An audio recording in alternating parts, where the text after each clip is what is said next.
This is GM Word of the Week, and I'm Fiddleback. Ignus, Fatuus. Gamers have a somewhat broad, open definition of what it means to be alive. We accept that, in the gaming sense, alive doesn't have anything to do with biology. Things don't have to eat and metabolize and reproduce to be alive. Shambling zombies certainly don't count as alive. Animated statues that attack interlopers in ancient tombs don't eat or breathe. And who can say for sure how baby mimics happen anyway? So we accept a pretty open definition of alive. But we still fall into the standard trap of breaking the world down along a very simple binary: the alive world and the inanimate world. Or rather, living things and background. Dragons and elves and zombies and animated statues and even traps? Those are alive things. They have motivations, or seem to, and can act under their own power. Basically, if it has an initiative score, it's alive. Meanwhile, furniture, buildings, and terrain? Those are part of the unchanging backdrop against which the games take place.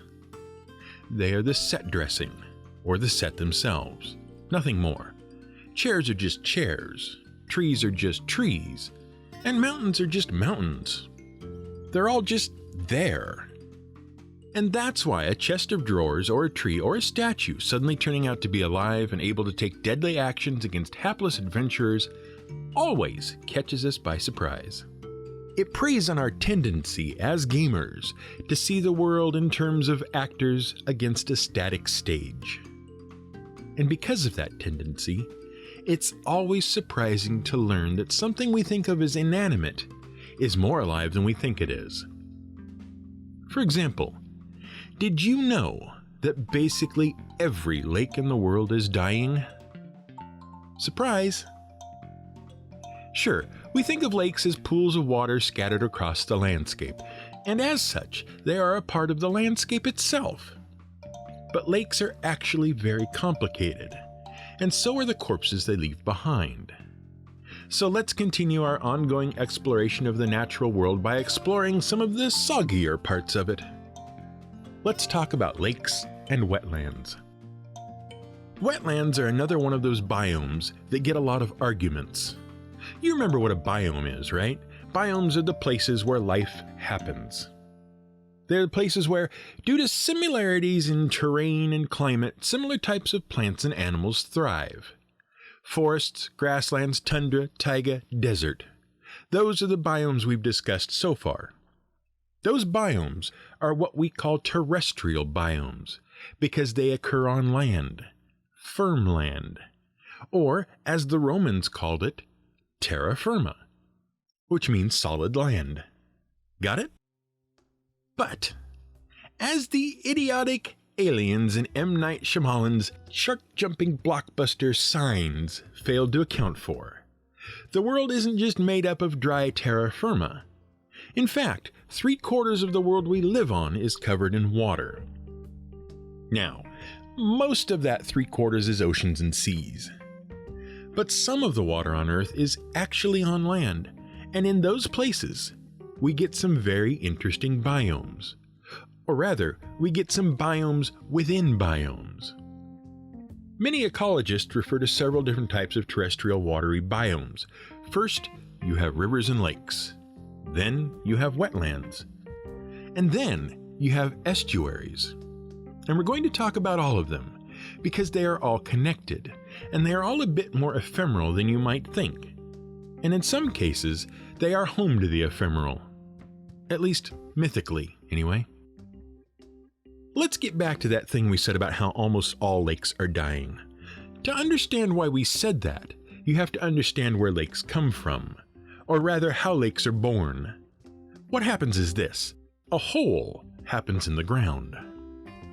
Almost all naturally occurring lakes begin their lives as terrestrial depressions. That is, they begin as holes in the ground. For example, when glaciers recede, they might carve holes in the landscape. When volcanoes go dormant or when meteors crash down, they might leave craters.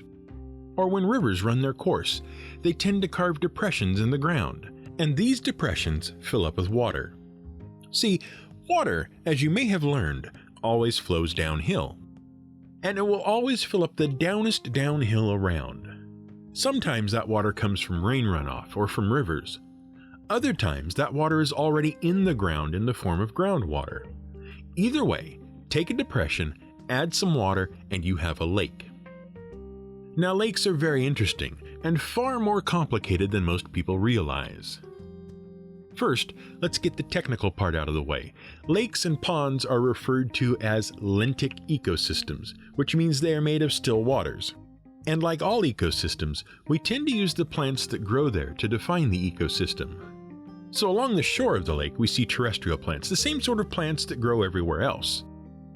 But then as you move away from the shore, you find three different types of plants. Emergent plants are plants that have their roots under the lake, but their stems and leaves grow above the lake. Papyrus, reeds, rushes, and some types of rice are emergent plants. Nearby, you also have floating plants. These plants, which include the water lily, lotus, and water hyacinth, have flat leaves that float on the surface of the lake. Their root structures actually drift freely in the water from beneath the plant. And finally, you have submerged vegetation. And these are all of the plants that live completely under the surface of the lake or pond. And even though these plants are invisible to those of us on land, they are vital to the lake ecosystem. They provide food and habitat for all sorts of aquatic animals, and they help capture suspended sediment, forcing it to settle to the bottom.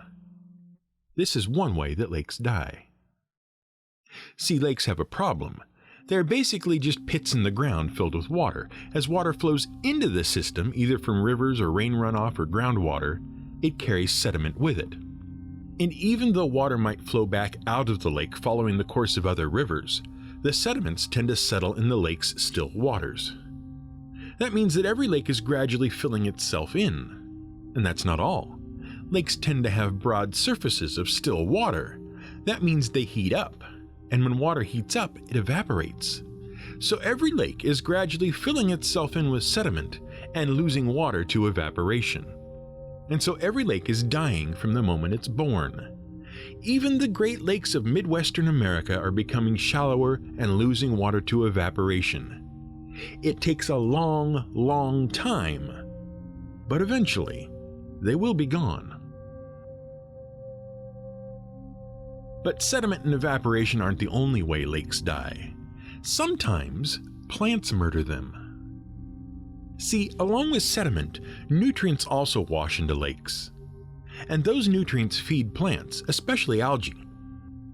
Algae is tiny floating plant life that makes water cloudy and turns it green. Algae, as a side effect of its photosynthesis, which we've talked about before, provides oxygen. The oxygen dissolves in the water and allows fish and other marine life to thrive. But all of that life, including the algae, eventually dies, and that dead stuff settles to the bottom of the lake. There it is decomposed by bacteria and other organisms, and those things suck oxygen back out of the water. The cycle completes itself when the marine life, deprived of oxygen, dies and settles at the bottom, filling in the lake. The process is called eutrophication, but one ecologist referred to it as the "if you give a mouse a cookie" effect. If You Give a Mouse a Cookie is a children's book by Laura Numeroff. In the book, she explains that if you give a mouse a cookie, it will demand a glass of milk. If you meet that request, it will ask for a mirror to clean its whiskers. It will then want scissors to trim its little whiskers, and a brook to clean up. Next, it will want a nap, and for that it will need a story read to it, and then it will want to draw a picture, and when you hang the picture on the fridge, the mouse will see the fridge, get thirsty, ask for a glass of milk, and then ultimately request a cookie to go with the milk, thus closing the circle. But plants can murder lakes in even more savage fashion. Some temperate lakes provide a thriving environment for a particular kind of moss called sphagnum moss. It lives on the edges of lakes and absorbs a lot of water. As the moss thrives, it absorbs more and more water from the lake, causing the lake to recede. As the lake recedes, the moss grows further out, following the water and absorbing it. Eventually, the lake is gone, and all that remains is a broad swath of dying, swampy moss. This is the origin of a peat bog. Peat is a soil-like material composed partly of acidic soil and partly of decomposing dead plants. As for a bog, well, bogs bring us naturally around to another form of biome, because bogs are one of the 4 basic types of wetlands. Wetlands are basically the barrier between land and freshwater rivers and lakes, though that fact is arguable, as we'll soon discuss. And wetlands are pretty famous sites for adventure. After all, after you're done exploring the local forests, if you're not up to the challenge of a desert, you inevitably end up tromping through a swamp. Wetlands are characterized by patches of standing or slowly flowing water interspersed with patches of damp, muddy ground. But what really characterizes a wetland is the type of plant life that lives there. So you have marshes, which are filled with soft-stemmed plants like grasses, rushes, and reeds. These are common in temperate grasslands. Many stretches of the Florida Everglades are marshes. Swamps are distinct from marshes in that they are dominated by woody plants like cypress trees in the southern United States, red maples in the northern United States and Canada, and mangroves in the tropics. Bogs and fens have nutrient-poor soil, supporting mosses and other durable, light plant cover. For example, those peat bogs we discussed that devour lakes, those are bogs. The difference between a bog and a fen is in the soil chemistry. Bogs tend to be very acidic because they receive lots of rainwater. Fens tend to be neutral or alkaline because they receive their water from groundwater or runoff and don't receive much rain. While bogs and fens are similar in appearance, bogs are basically the corpses of dead lakes, and fens are not. Of course, once you start talking about swamps and bogs and marshes, assuming you're a gamer, you absolutely must discuss the classic Advanced Dungeons & Dragons module U1, The Sinister Secret of Saltmarsh. This adventure proudly touts that it is a premier adventure from the United Kingdom, and was written by Dave Brown and Don Turnbull. Its publisher, TSR UK, is an interesting story in itself. Originally, in order to avoid the high cost of importing material from the US, TSR, the original publisher of D&D, partnered with UK game publisher Games Workshop. At the time, Games Workshop was headed by Ian Livingstone and a man named Steve Jackson. But this Steve Jackson is not that Steve Jackson. See, there's a very famous American game developer named Steve Jackson.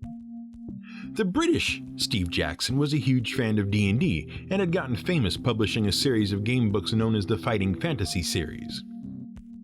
British Steve Jackson was so enamored of D&D that he worked out a deal with Gary Gygax and Brian Bloom to distribute D&D products exclusively in Europe. American Steve Jackson, meanwhile, found D&D unsatisfying and unapproachable. He became involved with a competing product by Ken St. Andre called Tunnels and Trolls. Eventually, U.S. Steve Jackson wrote his own fantasy RPG based on richer tactical rules and fewer dice called Melee. After some tumultuous legal actions, Steve Jackson left the company that was publishing his game and founded his own company called Steve Jackson Games. Steve Jackson then became famous as the developer of GURPS, the generic universal role-playing system.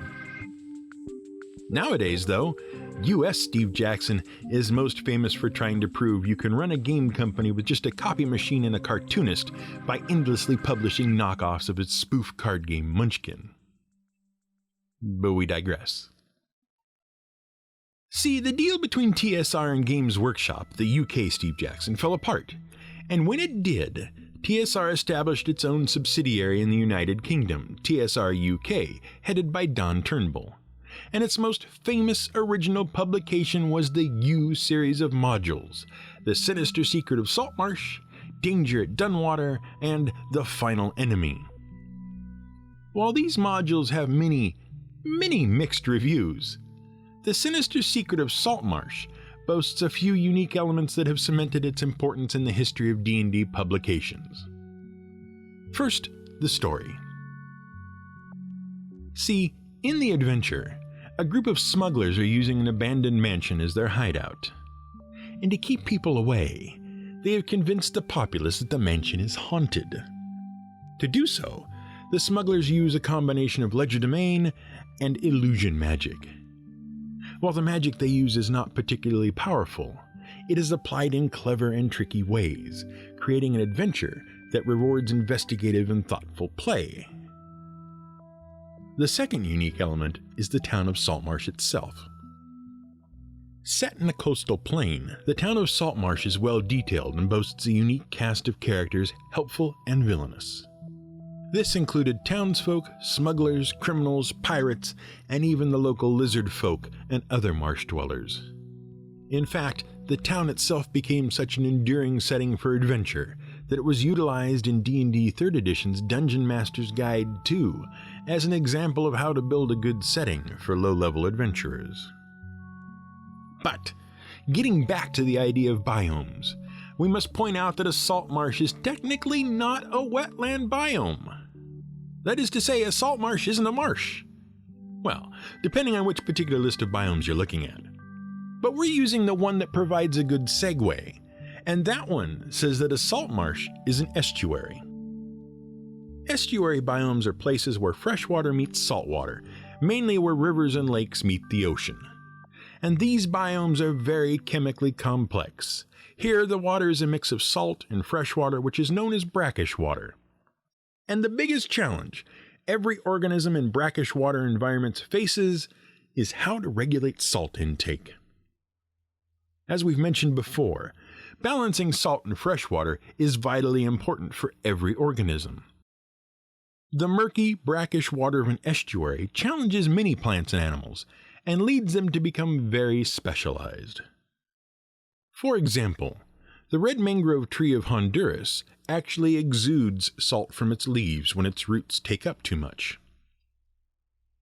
Now, as interesting as salt marshes and other estuary environments are, we'd be terrible gamers if we ignored another ephemeral aspect of wetlands.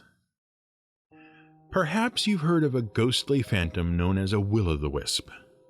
Of course you have. In Dungeons & Dragons, will-o'-the-wisps are strange, ghostly fairy creatures composed of pure light. Mistaken for lanterns, they dwell in swamps and marshes and lead travelers into natural hazards like deep pools, sucking mud, and quicksand. As the traveler struggles, the will-o'-the-wisp feeds off the psychic energy of the traveler's terror. At least that's how it worked in 2nd edition D&D. We kid you not. And of course, the details change from edition to edition. But the will-o'-the-wisp is not just another product of a deranged game designer who hates players. No, the will-o'-the-wisp is one of many legends about mysterious lights that drift around wetlands, leading travelers to their doom. Because these legends are remarkably common. In England, they speak of will-o'-the-wisps named after a nasty trickster called Will, who carried a wisp of burning hay as a light. According to legend, Will was sentenced to wander the world as a shade after leading a terrible life tricking people. His only source of light was that burning wisp of hay. In Denmark, though, they speak of strange treasure lights that drift about the swamps, marking the places where ill-gotten treasure has been buried. In other places, they're fairy lights. In still others, they are the souls of dead travelers and are called corpse candles. You might have heard of something called a jack-o'-lantern. Well, that's based on a Northern European myth about a figure named Stingy Jack. Again, forced to wander the world as a shade, as penance for a terrible life, Stingy Jack tricked the devil into giving him a burning ember from hell to light his way. He hollowed out a turnip and made a lantern out of it, and then proceeded to lead travelers to their doom with its ghostly light. Eventually, jack-o'-lanterns became wards against evil spirits. But the first jack-o'-lanterns were carved turnips, not pumpkins, because pumpkins are native to North America and didn't come to Europe until much later. Collectively, these strange ghostly lights are referred to as Ignus Fatuus, which comes from the medieval Latin for trickster fire. But this just begs the question, why are there so many accounts of ghostly marshlights from so many different cultures over so many long centuries?